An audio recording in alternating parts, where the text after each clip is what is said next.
Hello everyone, Kurt Holfeder here, and welcome back to another episode from Holfeder Labs. Today we continue on with Fiore's sword in two-hand section, and we're going to be looking at the Posta di Donna, both the alla soprana and the standard one, which is off the shoulder. Now, I'm very curious to see what people have to think about this post the video, because to me, the Posta di Donna is a very powerful position that, as he states, can deliver all 7 of the blows, break guards, and break actions. And it makes a lot of sense because it's a very powerful position that projects a lot of threat. What we're going to be looking at here today is some of the setup here considerations that allow us to look at that, just like we did last week, and how it itself, the Posta di Donna, is quite an interesting dynamic, because it allows us to be able to move into many different areas because it's right there onto the back, more onto the back of the body. And with that being the case here, before I get too far into this, let's take a look. So this week we're going to be continuing on into the Posta di Donna, which is the second sword position within the Getty for Fiore's sword in two-hand positions. The interesting here, we're going to continue on the follow-up like we did last week. We're going to talk about it as a guardia, not as a posta at first, and then we'll also be talking about some other tactical considerations that come from this. Before we get into any of that, I'm going to talk a little bit here about how we make this structure and how, once again, the anatomy of what we have in our body works in conjunction with the sword that we have in our hand, which has its own weight values. So last week we talked about tutto porti ferro being down here. I can join it, so I put the sword together here, which makes me hold the position in a certain way. This week, we're going to be seeing a concept right here, which comes into the concept of utilizing dente di cingaro and posta frontale. I'm using both of those because the reality it is right here, we know we have before that there's two Posta di Donna that he talked about in the very beginning. We have the alla soprana and the other standard Posta di Donna. The reason why this is important to note is because, once again, the sword has got its own balance point. And as it has its own balance point, if I hold the position out here in front, I'm using posta frontale, and yes, this is a sword position as well. As I turn back this way, I can basically shift myself into the position, which allows the sword to come behind my body. So being like this off to the side, here. Now, again, the sword has got its own weight. And all I'm doing here is I'm losing muscular control so it sets itself into that position so that striking can come out of this as I see fit in the moment. And that's a big part about this, once again, that is going to be a huge key point when it comes down to making this structure. So again, using frontale of Abrazare, I grab onto here, which means I'm grabbing the sword in a very specific way, as such. And as I'm coming across with this right here, I can sit here like this with the sword up, but if I let it go down on my body like this right here, I can seal it, I keep it to my structure, and it allows me to hold this closer to me and conceal maybe some other intentions that I have available to me. That's your first variant of it all. The other one is the concept of utilizing dente di cingaro. So if I hold the position of dente di cingaro right here, and again, if I do a turn of the body here, so if I come across, I'm using dente di cingaro, but now I'm using volta stabile to come across this way. We assume here, again, dente di cingaro on my right side. If I hold the sword like this, again, I can make the same position. If I keep my hands like this right here, as far as structure goes, put the sword and everything together, as I turn, I'm going to utilize, once again, my arms to be in this type of position right here, where again, hooking is in this type of motion. All I am doing right here is talking about the anatomical considerations that put these things together into a structure that we can explore out of. Remember, dente di cingaro, as far as how I see this here, is coming over and under in different directions right here, which makes a lot of sense if we're talking about from being here, because that means that I have the same thing as dente di cingaro hooking up within the sword on the shoulder in this fashion. I also have the ability to pop over top and cause different things right here, where I can whip and turn over in different directions. Regardless of this, the whole point is, again, structurally, whether you use a posta frontale, turn the body, put the sword in your hands, and just kind of falls over your back, that's one option. Or utilizing, come off the side right here, into dente di cingaro, put up here, and now I have two hands on the sword. Regardless of that, you're utilizing a position that allows you to move and keep structures that we've already learned within Abrazare.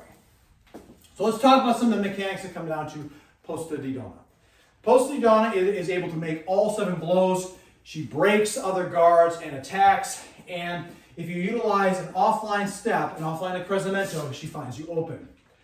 This makes this a very powerful position. It's a very strong guard, and it's one that has got a lot of confusion within it as far as like, why would I ever take up this big position? Personally, let's look at this anatomically. Standing like this it's not much. I mean, like I said, if you're a fitness person, this may not be a lot right here for you to contend with. But I guarantee that over time, that is going to make you wear down, especially if you're wearing armor.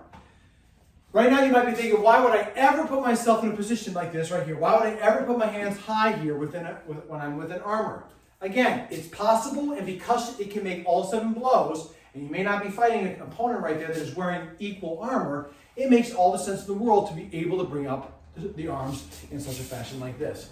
It also allows for us to be able to strike low, which I personally makes a lot of sense because you're talking about if it's a visor, they can't necessarily see the spot. Historically, at this period of time, many of them probably had open faces, which means you may have limited head motion. Not always, but it's a possibility.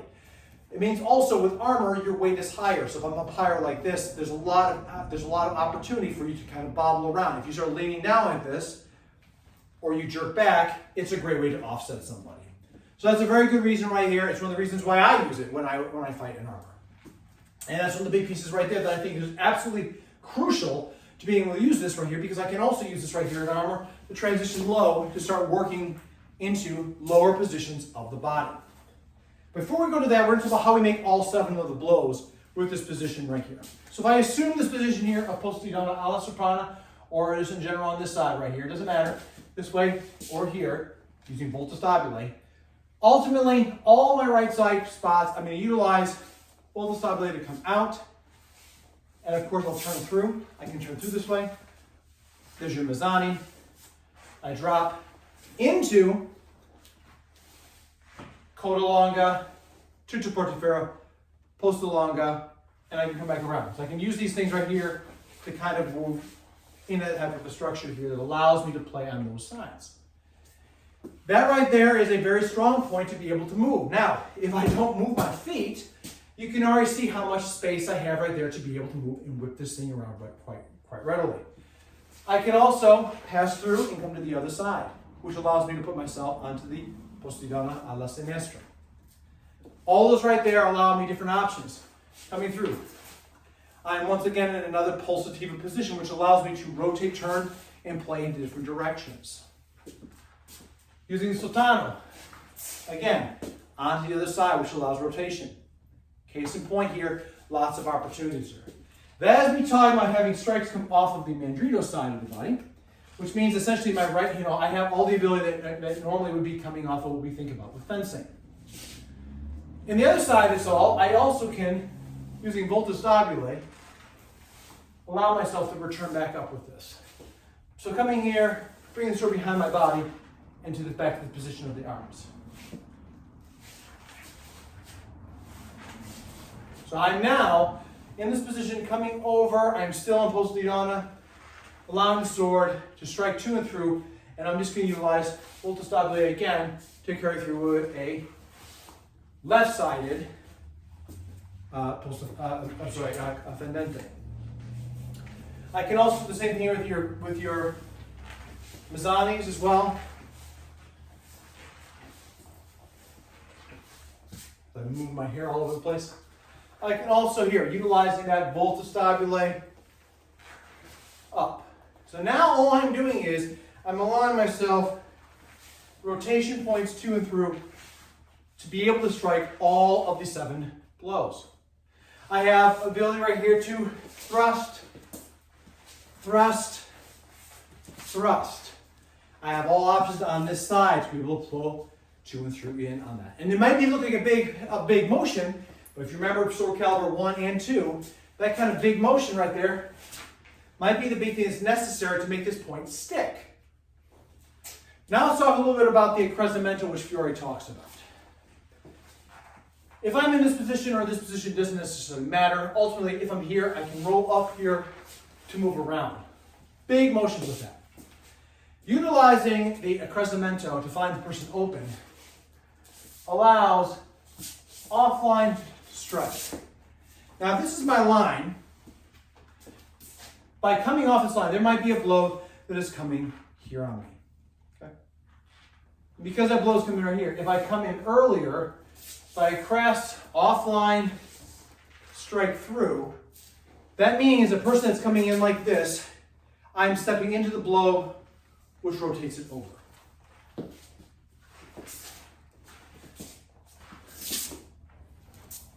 And either way in which we split that, whether I come across into this direction or this one, the point is still made the same way. And regardless of that, I'm able to break. I can break and thrust. I can find people open. And I can come in any direction possible that is necessary for this position. And that right there is a lot about how we have the concept of Posta di Donna. You've already seen here already with this, that's why I say if we make it into a pulsativa concept.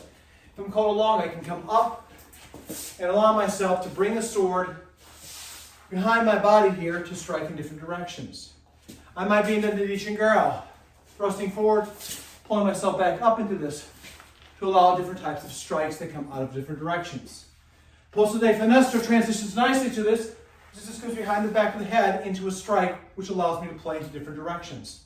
And if I follow it through, I can once again in flight in a tight spot here where I'm facing off with more than one opponent if necessary.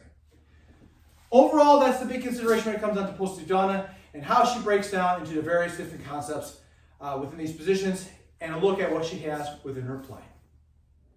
So as you can see with the video, and some of the clips out there, I assume that position both in and out of armor. And why that might be the case is because it creates opportunities in different directions.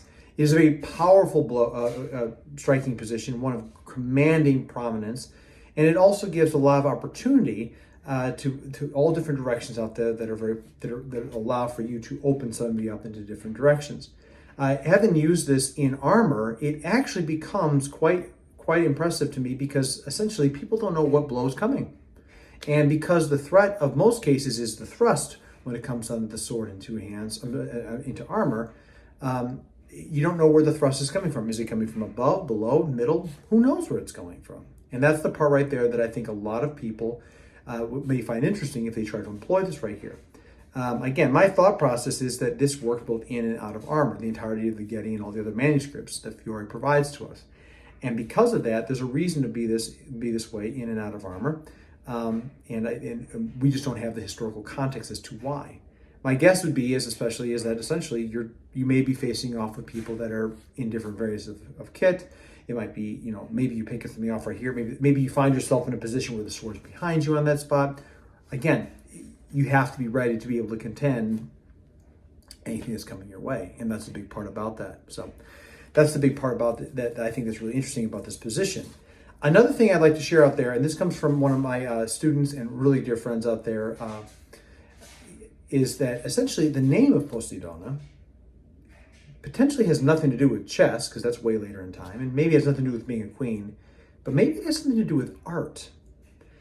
Brian Dixon, who is a dear friend of mine, who has promoted my channel for a while now, and is a staunch practitioner within this as well, offered something to me a few years ago, actually, that the concept of Posta di Donna is, what if the whole thing we're talking about here has nothing to do about being the queen or being the chess piece on the board, but what happens if it just happens to be a woman holding her hair?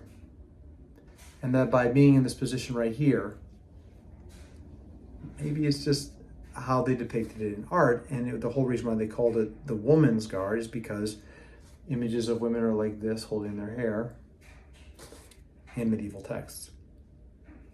I thought that was a really cool concept, and it makes it a lot less, like mysterious, and kind of actually a touch more to being quite human, if it's seen that way. And again, we have no context whether that's the right thing or not, but I personally really like his thoughts on that because it makes, again, like I said, it makes it a lot more connected to what everyday life was and observing these things together.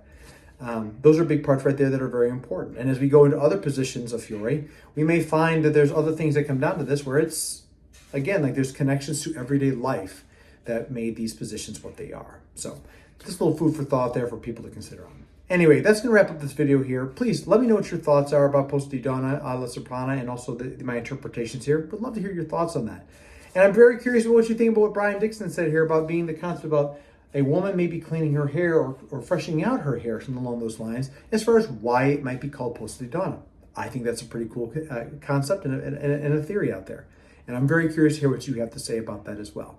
So with that being the case here, again, please like, subscribe, share with a friend out there, and don't forget to hit that bell because we have plenty more on this 14th century journey into the martial arts arms, and we'd love to have you along with it. So until next time, everybody, please stay safe out there, train well, and fight on. I'll see you all soon.